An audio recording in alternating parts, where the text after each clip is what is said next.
पाकिस्तान में गैस के बिल्स अब एक बार फिर बढ़ने वाले हैं चूंकि RLNG फिर महंगी हो गई है। बज़ाहिर ये सिर्फ गैस की कीमत बढ़ने की खबर लगती है, लेकिन हकीकत में इसका ताल्लुक आपके बिजली के बिल से भी है, इंडस्ट्रियल कॉस्ट से भी है और मुल्क की मईशत से भी जुड़ा हुआ है। ओगरा ने जून के लिए RLNG की कीमत में तकरीबन 15% का इजाफा किया है। अगर सिर्फ एक महीने के बजाय पिछले 4 महीनों के ट्रेंड को हम देखें तो सूरत हाल हमें ज़्यादा तशवीशनाक नजर आएगी।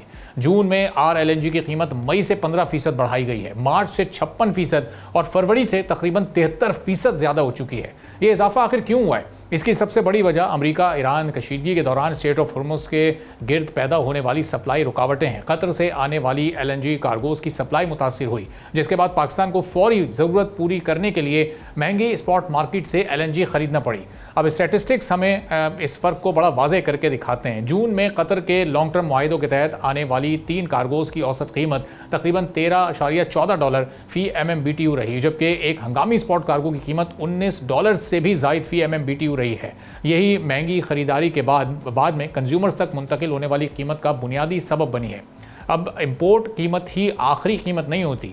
बंदरगाह के एक्सपेंसेस के साथ फिर कंपनीज़ के मार्जिन के अलावा दीगर बहुत सारे अखराजात और गैस कंपनीज़ के लाइन लॉसेस भी इसमें शामिल हो जाते हैं। यही वजह है कि जून में कंज्यूमर्स तक पहुंचने वाली RLNG की कीमत SNGPL के लिए $19.52 और फिर SSGCL के लिए $18.64 फ़ी MMBTU तक पहुंच गई है। अब SSGCL के सिस्टम लॉसेज 12.55%, जबकि SNGPL के तकरीबन 9% हैं। ज़्यादा लाइन लॉसेज भी कंज्यूमर तक पहुंचने वाली कॉस्ट में इजाफा करते हैं। अब इस सूरत हाल का सबसे बड़ा असर बिजली के शोबे पर पड़ा है। अप्रैल में RLNG से बिजली पैदा करने की फ्यूल कॉस्ट $13.72 फ़ी यूनिट थी और सिर्फ एक माह में यानी मई में यही कॉस्ट बढ़कर अब $31 फ़ी यूनिट हो गई है। यानी बिजली बनाने की फ्यूल कॉस्ट 2 गुना से भी ज़्यादा बढ़ गई है। अब ये इजाफा फौरी तौर पर बुनियादी बिजली टैरिफ में नज़र नहीं आता, लेकिन बाद में फ्यूल एडजस्टमेंट चार्जेस की मद में कंज्यूमर्स के बिलों पर यह भरपूर असर डालेगा। अंदाज़ों के मुताबिक अगर ये ट्रेंड बरकरार रहा तो 100 यूनिट इस्तेमाल करने वाले कंज्यूमर पर तकरीबन